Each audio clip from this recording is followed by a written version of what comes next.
give a rousing round of applause to the sleep-deprived from Canopy Growth, the largest, arguably, cannabis business on the planet, Bruce Linton.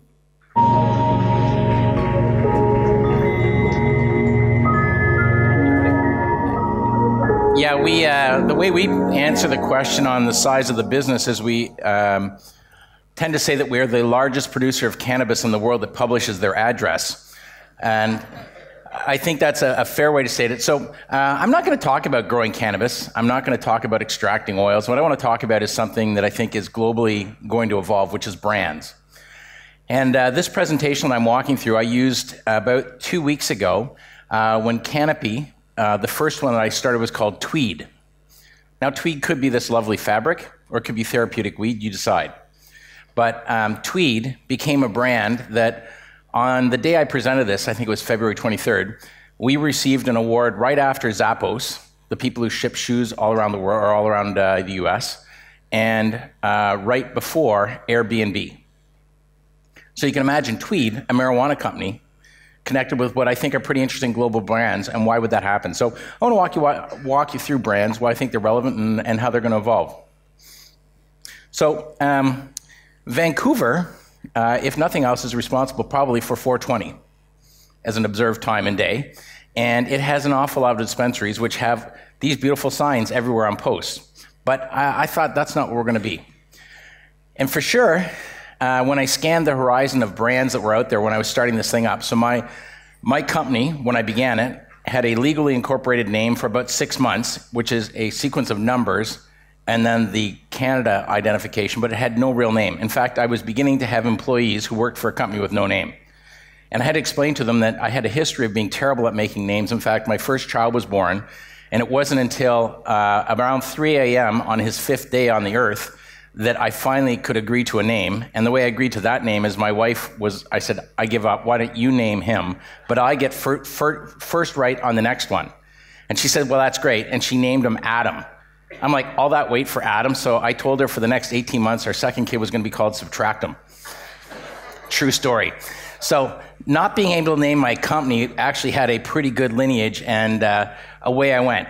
But I knew for sure it wasn't green. I knew for sure we were exiting prohibition, and I knew that this name had to have some legs that could address a medical market, which was the Canadian framework, but also have the capacity to become something in a potential future. And certainly we had no likelihood at that time. We had a government in power that was kind of like very right-wing, kind of like Tea Party-ish, so I didn't think rec was happening quick. But I wanted a name that would last, because the catalyzing energy to make people aware of your name, you don't want to spend it twice. And this was the name the marketing agency, after I gave them all that input, came up with. I said, and honestly, I said, I want a 4 to 5 letter URL.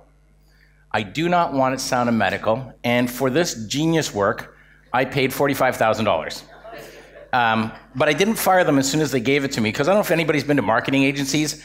They're just so nice, right? They give you really good coffee, you sit down, and they bring these boards out and they hold them backwards, and then they turn them over, and they're so excited to show you what they did.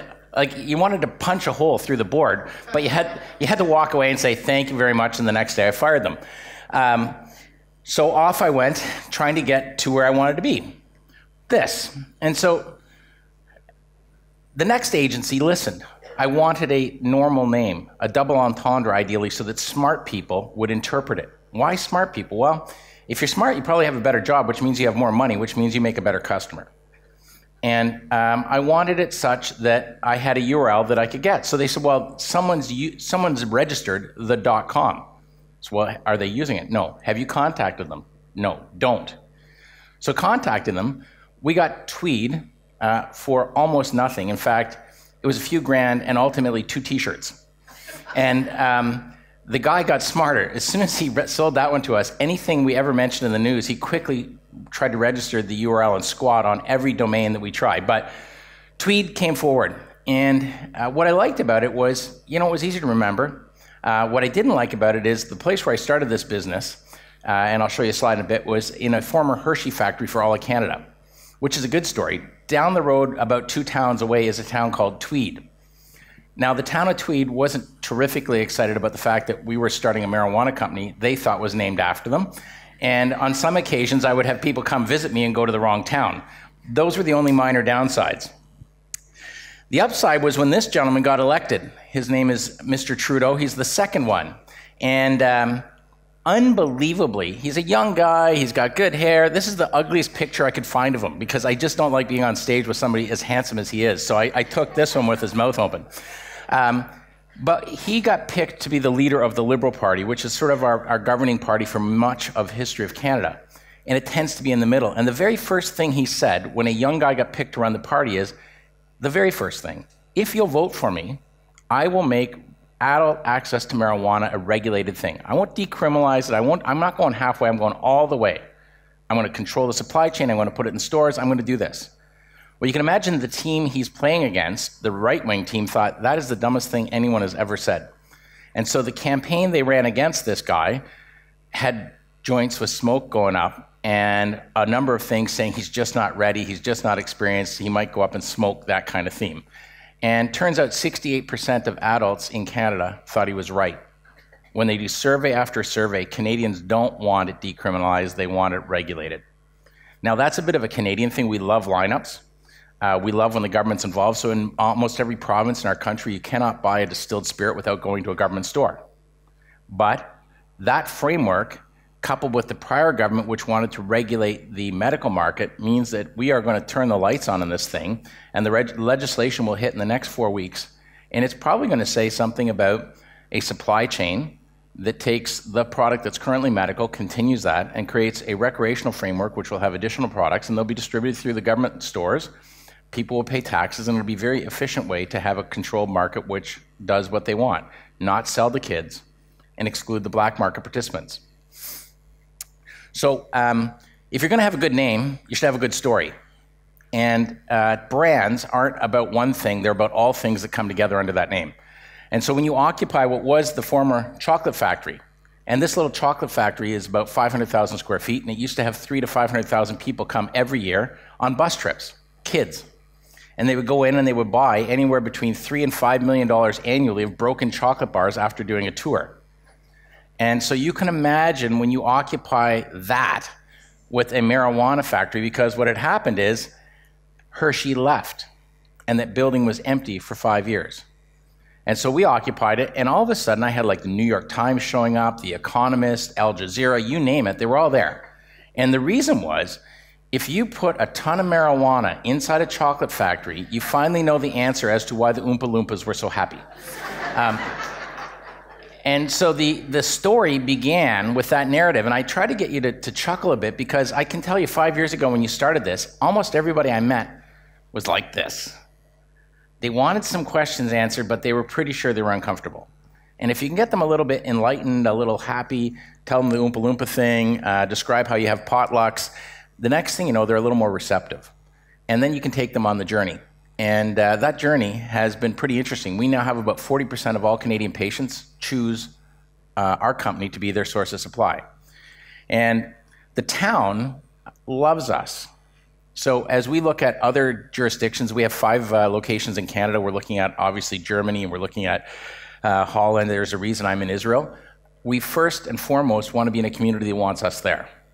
And so when I look at Germany, I get pretty excited about East Germany more than West Germany, because East Germany loves the idea of any business showing up. And when you do this for a town and you start to employ around 500 people, up from 0 that we're currently working at that plant, you become quite well liked. The best call I got was from The Economist. They called and said, could we come in? We wanted to talk to Canada's marijuana company. I didn't feel an obligation to describe that there were several others. We hosted them. And what's resulted is the British are very interested in what's happening in Canada. And we're not seeing it enough yet in their media, but there's a whole wave of things that are washing over Europe and now the English that want to know how this gets done. If you looked at the log in my entry group, I mean senior delegations from Brazil, Chile, Germany, around the world, right to Jamaica. And I think it's awesome. We got to host a Jamaican delegation on how we might grow cannabis in Jamaica. And there's a whole bunch of stuff in there to unpack, right? And when Junior, one of the delegation guys, said, this is great looking cannabis. that was probably one of the most appreciated comments that we've had as far as a review of our product. Now, Tweed resonates with a bunch of people. So you end up with your store, you've got a great factory, a chocolate store, you've got a .com URL, things are coming together. Well, how do we get the money? So Bob's laughing because my early investors, I had to explain to them that the way it works in Canada is I need your money, 10, 15 million bucks, and I have put in about 604-page application to the government describing exactly what I'll do, and they said it doesn't look bad, but I'm going to spend all your money, and once I spend it all, I'm going to have a government inspector come by and say if I pass or fail. So plan A is we get a license. Plan B is we're going to sell tomatoes for $100 each, and we're going to grow them in a really, really secure environment. Now, fortunately, that's the way you paint it, but realistically, if a government wants to implement a policy, what they have to have is successful candidates to win. And what they want as a bureaucrat is different maybe than what an investor wants. What the bureaucrats want is no one to make a mistake, no one to fail. And so I had to explain to the investors, in fact, that this team I'd assembled was most probably going to be successful because the bureaucrats saw us as the least risk route, and we get a license. But in the early shillings, I had to go down and do a lot of presentations. And part of the reason Bob laughs is seated right there at an investor conference I was at was the best behaved rabbit I have ever spoken to. It was on top of a gentleman's hat. And for the entire duration of my financial presentation, the rabbit stayed perfectly still. And it was a live rabbit. And at the end of it, I thanked the audience, thanked the rabbit, and not surprisingly, no one in the audience had any money to invest, including the rabbit. I think you were at that one, were you not, Bob? Yeah. Those were the early days. I got him as an early investor, and I'd recommend you try and get him as an early investor if you have a business, because he was at a Greek Slovakia shop, and he saw something on the TV monitor about marijuana being legal in Canada and our company's name. And that became the basis upon which he became one of my early larger shareholders. So you don't know where you're going to find them, but for sure you might want to look over there if you're looking for an investor. So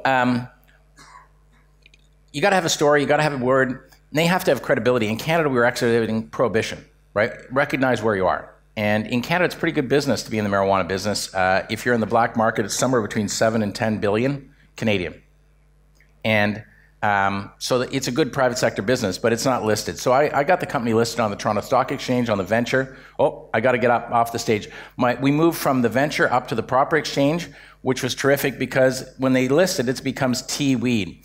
And just on Friday, we became part of the Composite Index, which is the largest share value companies on the exchange in aggregate, meaning that if you want to trade the exchange, you have to now own my stock, which made for a great press release because we said those people who are now trading the exchange will be buying weed. Finally, we moved early, and I'm going to move fast. We ended up with a legion of really strong supporters because we took a lot of positions and we became the voice of the sector. So all that media is great at the beginning. They just want to hear a happy story about cannabis in a chocolate factory. But before you know it, you're talking about drug driving. Before you know it, you're talking about what products can be distributed, whether or not flavorings come in, become the voice of the sector. And it's really helpful on social media if you have an army of people stepping up for you. This guy really brought it forward. He's recently got himself in a little heat with some of his videos, but Snoop contacted us and we set up a 3-year relationship with him. What's amazing is when you're in Canada, you're not noticeable to the Americans until you have somebody like him come along.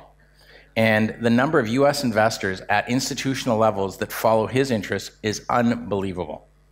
And so Snoop has caused a reaction which was not what I expected. I thought it would just principally attract a cannabis crowd. It's attract a capital crowd. And you think when you're a big company playing in a chocolate factory, Snoop's hanging around, that you can just get away with anything. Where we start is with our customer care center. We now have about 76 people who work over a 6-day shift in our care center. We've had 2 people in a call center quit voluntarily in 3 years. And the reason they stay is they get what they're doing. So it's not a telecenter job. It's a job where you're helping patients, and people understand that. So where are we going? This is one of the things we've registered, because as you go to recreational, feel free. And so I think Tweed's a global brand. Its reach is going to start to be more and more visible. Right now, you can buy Tweed product in a German pharmacy. You can pick it up in Canada. You can go to Brazil. Who knows where it goes next, but I think people should feel free and they should trust the brand. And when I was there, and I'll do it again here, and this is my second last slide, when you try to tell the world about what you're doing, our market cap's about 1.8 billion, depends on the day, could be 2 billion, could be 1.6. We have a global platform, a global strategy. What I really need is a chief marketing officer. And so when I was in the audience right after the chief marketing officer for Zappos and right before the one who used to be for Coke, I put this up. I have a lot of candidates, but I haven't hired one of them yet. So please, if there's somebody that you think fits into it, go to the Canopy website. I need a chief marketing officer who's been a global player. That is it, and the company's Canopy. Bruce, I'm going to ask you one question, just because we've been getting geographic updates, and you've all did a great, job of giving us an update from Israel, and Courtney gave us a great update from Jamaica. As far as Canada is concerned, we know that you're already done as far as medical is concerned. Yep.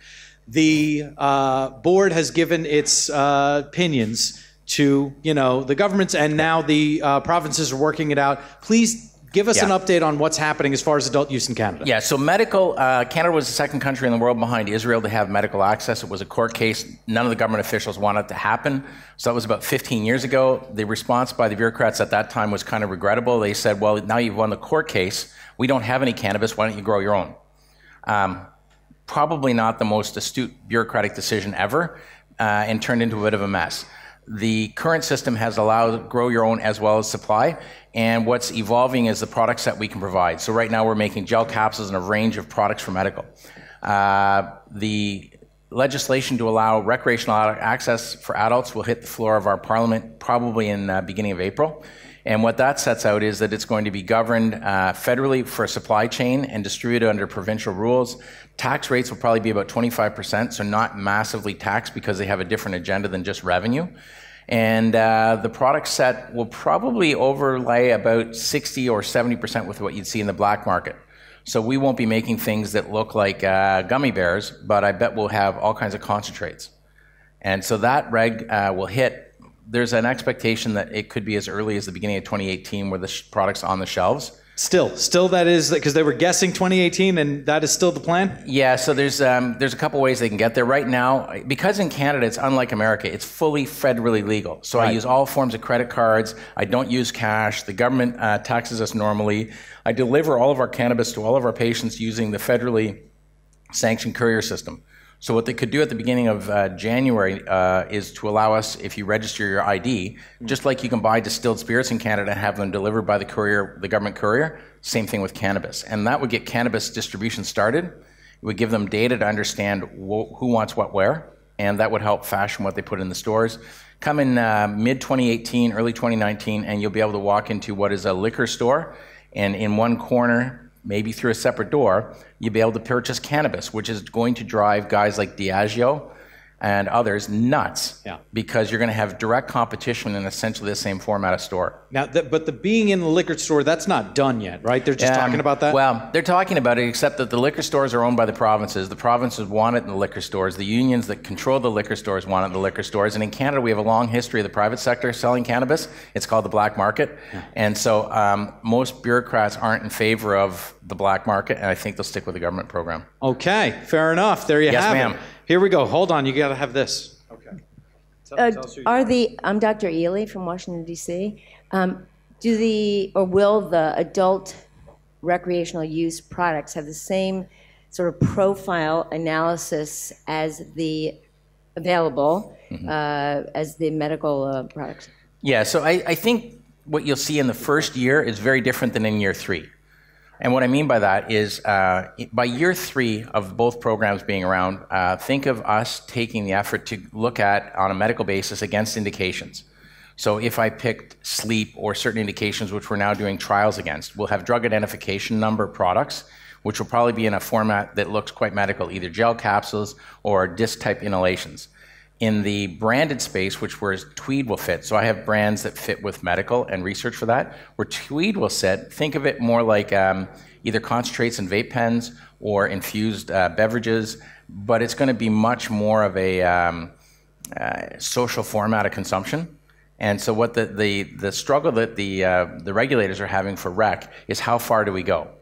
What I mean by that is, do we get into making things which are candied, chocolate, or do we just have to make concentrates that go into vape pens? And so I think you'll find that the tax rate will drop to 0 against medical by year 3 because it will actually be certified medical products against indication. We currently, if you're a soldier in Canada who has PTSD or a first responder like police, the government pays for it. I think you'll find that all insurance coverage will start to cover it in Canada. And the reason is the insurers want to.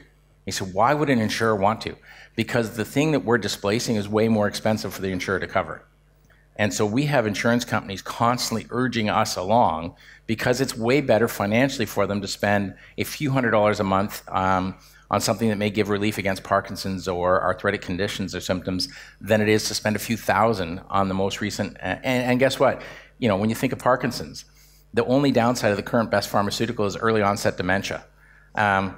I don't know. It seems like a fair trade to pay less and not have that probability using cannabis. So I don't know. As an American, that sounds crazy. All right. What's the next question here? Well, Camera guy? As you dig it up, so one of the things we did is I set up a thing called Canopy Health Innovations.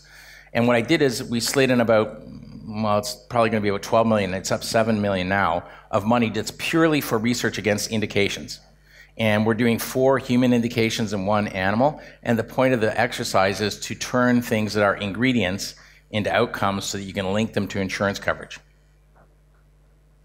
And I should thank Sari because I thought I wasn't coming and then she told me I was. Okay. Well, I'm hanging around all day. I'd love to meet with people. So this is about brands. What I want to talk to people about are all of the things that fit into whether it's devices, extraction methods, research against indication. The texture of what we do is why I'm here. But I thought brands probably is a different topic that might have been otherwise covered, and it really is going to be globally relevant, for particularly in the rec access. Thank you. Ladies and gentlemen, Bruce Linton, thank you so much, sir.